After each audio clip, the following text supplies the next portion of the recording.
Hello everyone and welcome. Final chapter of the Season 2 story.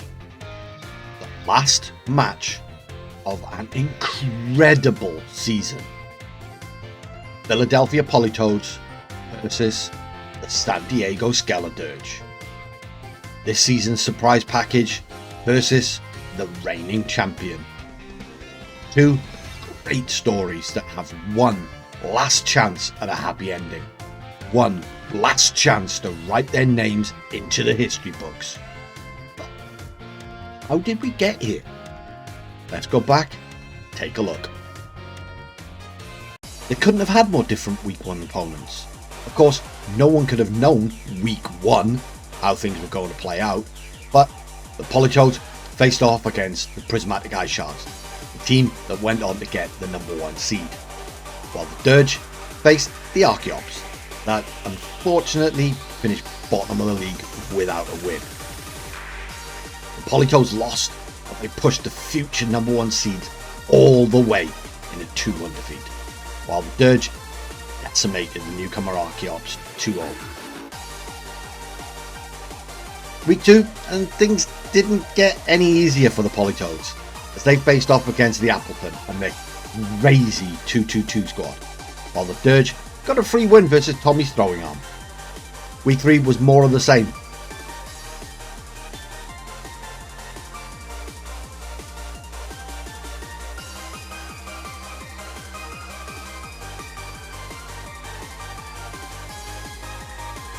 But week 4 saw our two finalists take on incredibly tough opponents in the New York Latios for the Polytoads and the Ohio City Dogies for the Dirge.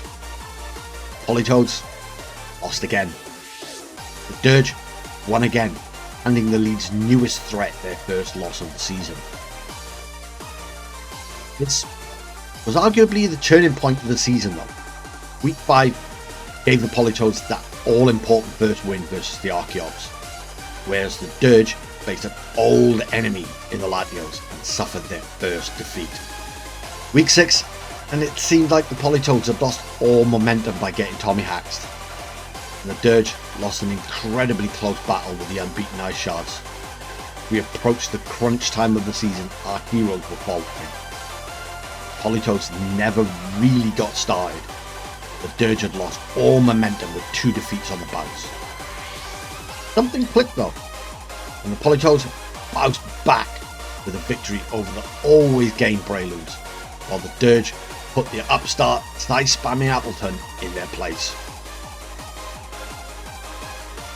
Penultimate week of the season. Otter and his Dirge had the honour of facing the Woobats in the first ever Bleakwin Trophy match, winning this incredible special event 2-0, while the Polytoads faced the Dogies in one of the most important matches of the season. Win, and they are almost guaranteed playoffs. The Dogies, on the other hand, were still fighting for a top 4 spot. In one of the closest battles of the season, the Polytoads ground out a victory. Week 9, the final week of the season, and heroes face each other.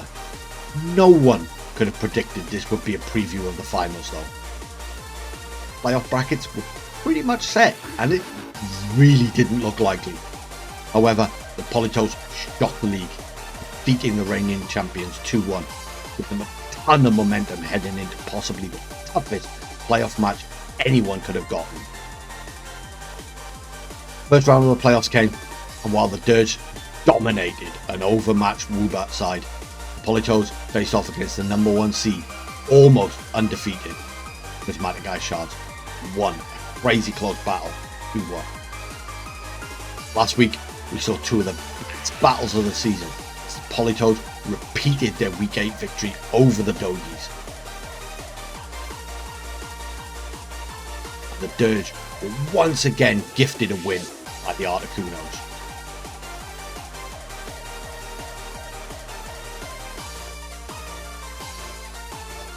All roads led here, the climax of a season that has defied all expectations, the comeback of the century versus the first ever repeat. And after the longest intro that nobody wanted to hear, let's jump into the battles.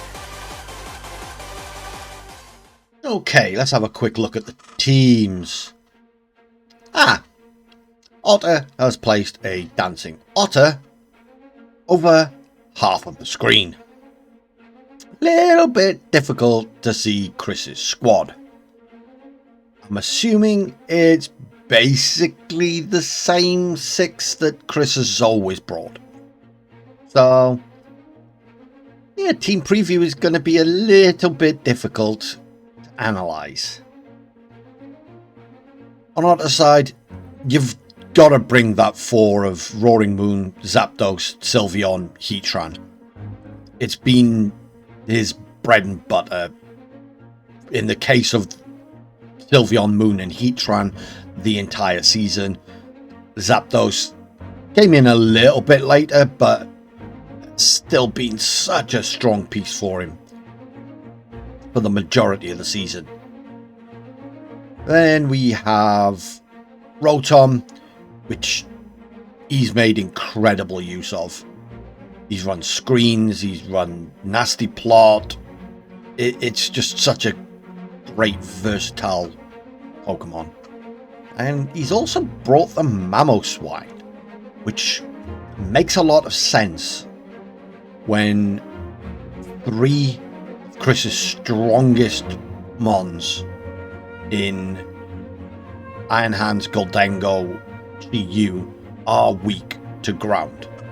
So this is going to be a very interesting battle. How will Otter position that Mamoswine around Ogerpon?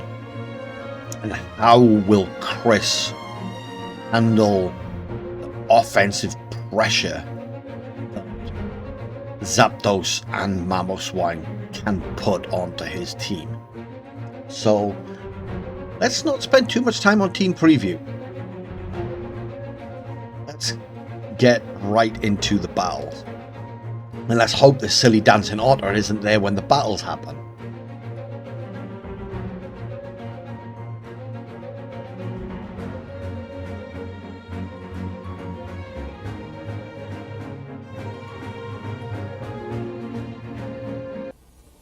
Looks like the dancing otter is here to stay. Well, then go Frostlass for Chris. Roaring Moon Heatran for Otter. That's a great lead from Otter. That puts on so much pressure. Tailwind into Heatwave would be the play here, I think. One of these has to switch, the other one probably has to Terra.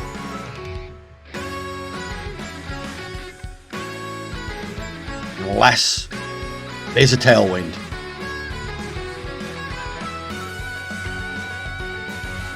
Heatran now faster. Goldengo dodges. Frostlass dies. Cursed Body procs and disables the Heat Wave.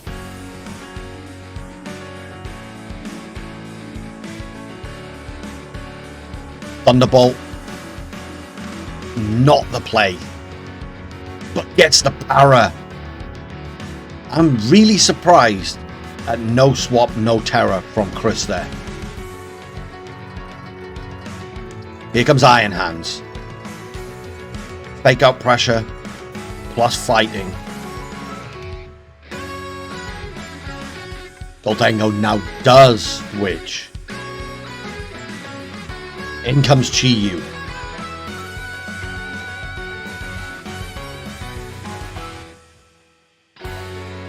Terra, Rom, Otter. Who's it going to be? It's into the Heatran. There's that bug hat he's had on him almost all season long. Knockoff into the Chi-Yu still does a lot of damage. Earth Power into the Iron Hands. Not enough to get the KO. But gets the Spadef drop. Bulldoze. He did this last time. This time, the Chi-Yu's bulky enough to take it. Speed drops all round though.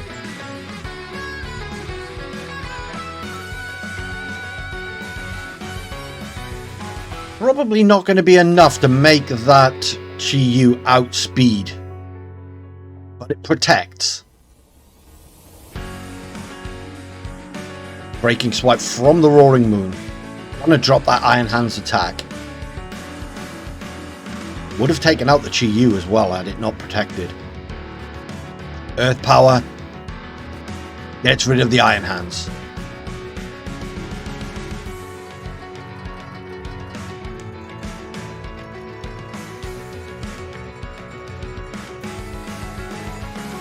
Goldengo return. Finally get a Terra from Chris. Imagine it's going to be Terra Fairy on the Dengo. Yes, it is. Big Heart Hat.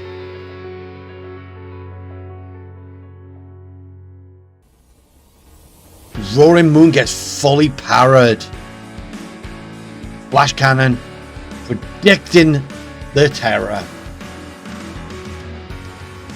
Goldengo goes down.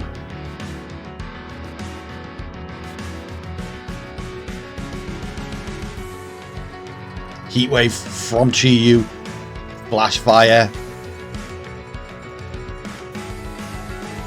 Heatran's Heatwave no longer disabled.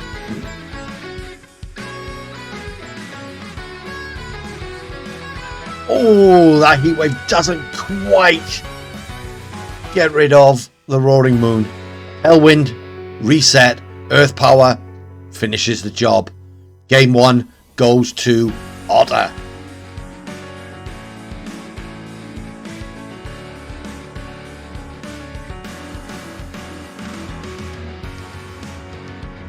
Bulldoze Iron Hands, I just don't think is the play for Chris. He's putting damage down on his own Chi-Yu, and with the Tailwind up, it's not going to help Chi-Yu outspeed anything, because it's also dropping Chi-Yu speed. The play there would have been fake out, swapping Chi-Yu, protect Chi-Yu, bulldoze so that Chi-Yu doesn't get the speed drop. Once again, Otter though, coming up with perfect leads. He did it in the quarterfinals versus me, where I had just no answer to Zapdos Moon, and he's done it again here.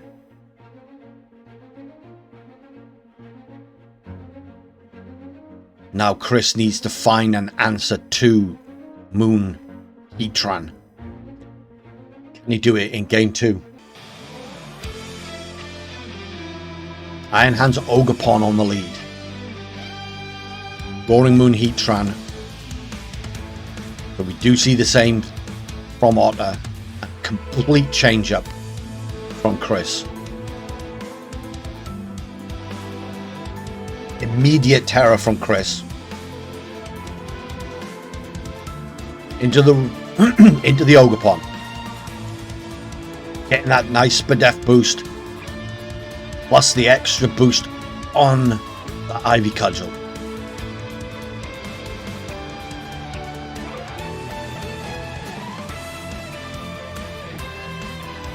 Terror from Otter as well into the Heatran. Becoming a bug type.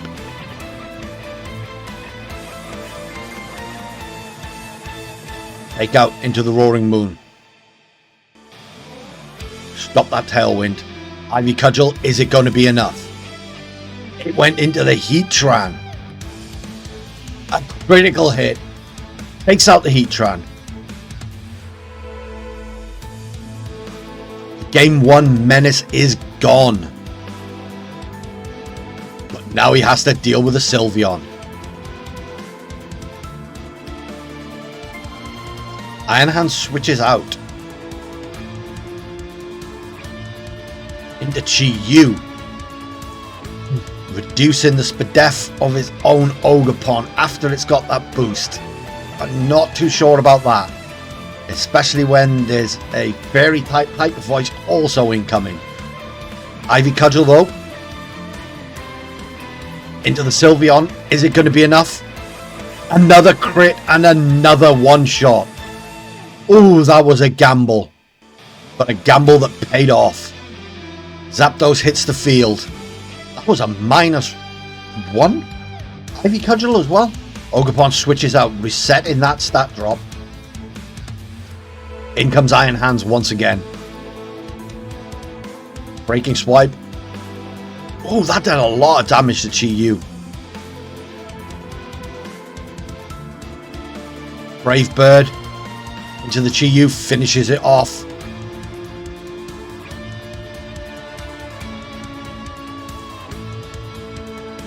Makes a little bit of recoil damage.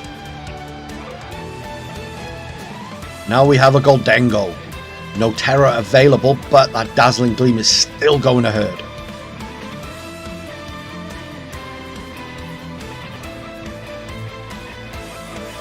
Fake out pressure as well from the Iron Hands. There's the fake out into the Roaring Moon. Brave Bird from the Zapdos. Ooh. It's a good chunk of damage, but you'd want a bit more. A Dazzling Gleam finishes off the Roaring Moon. Gets a lot of damage down on that Zapdos. With Brave Bird recoil will probably take it out. There's the Brave Bird into the Iron Hands. Still not enough. And the Brave Bird recoil does finish off the Zapdos. Great adjustment from Chris there.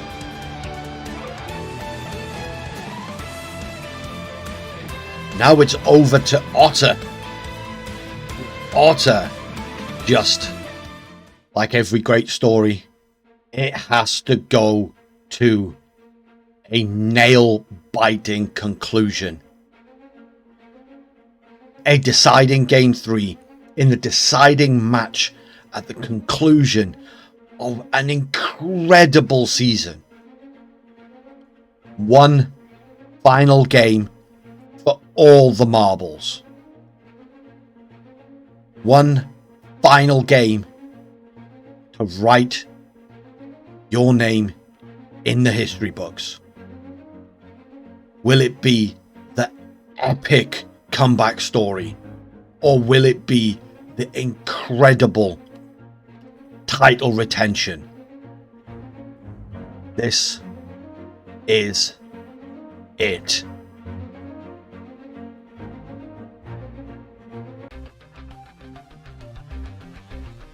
Iron Hands Goldengo for Chris. Heatran Roaring Moon again for Otter. There's that booster speed. We will likely see the fake out. Roaring Moon switches into the Zapdos. Terra from Chris. Going to be into the Goldengo. Oh no, that was a Terra from Otter into the Heatran.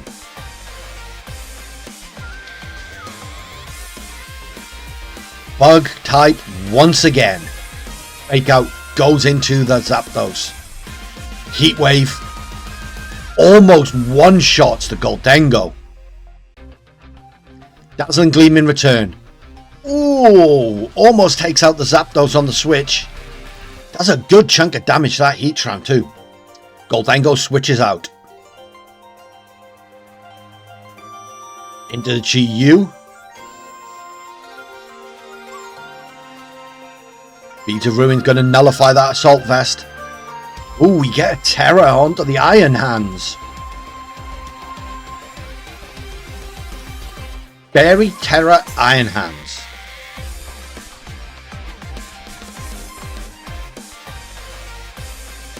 Brave Bird into the Chi-Yu on the switch. Oh, takes it all the way down to Sash. Recoil takes out Zapdos, but it's done its job. Earth Power into the Fairy Hands. Not gonna do it. Wild Charge. Finishes off the Heatran. Oh. We are now down to Roaring Moon and Sylveon.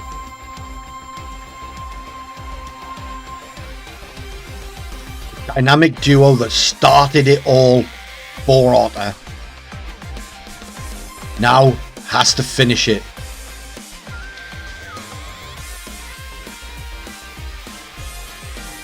No fake out. BU protects. The tailwind is going to go up.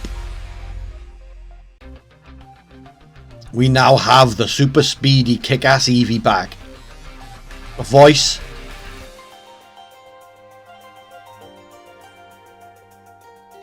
Finishes off the Iron Hands. Fairy does not resist Fairy.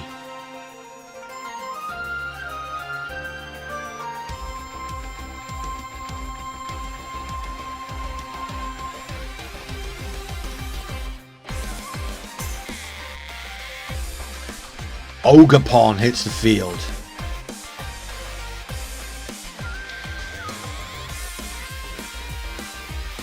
Chiyu switches out. Goldengo's going to be coming back in.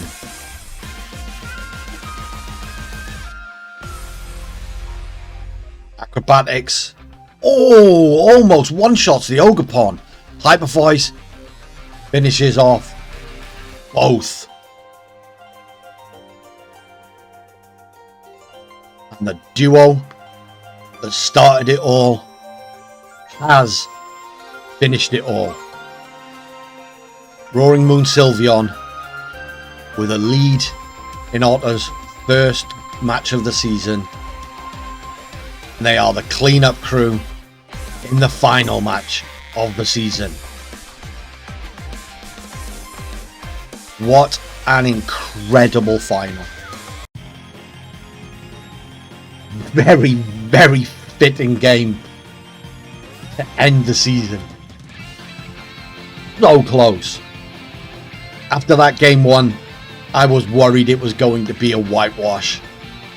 Chris turned it around fantastically well in game 2. And then game 3, oh, it was anyone's guess as to how that was going to finish up. Was insane. Absolutely insane. Congratulations to Otter on retaining his title. Congratulations and commiserations to Chris. Congratulations on what was a remarkable turnaround. But unfortunately, just couldn't get the happy ending the story deserved. Next week, we should have what they're calling the grand final, which is going to be Otter, winner of Wi-Fi League, versus Hop, the winner of the Showdown League. Is going to be played on Showdown, unfortunately, but it will be a stream, which I will upload the VOD for. I'm not sure I'll do an edited video for it since I haven't covered the Showdown League at all this season, but I will get hold of the VOD, edit it down to just the battle so that we do have the grand final of the Regal Draft League to complete the set. With that epic final, we have ended the season for the Wi-Fi League. I will be having a little season review / awards show that I'm putting together right now. There will be a Google form in the Discord. Discord, of course, is linked in the video description. Join, vote. Let's have a little bit of fun in the final video of the season. I will see you all for that one.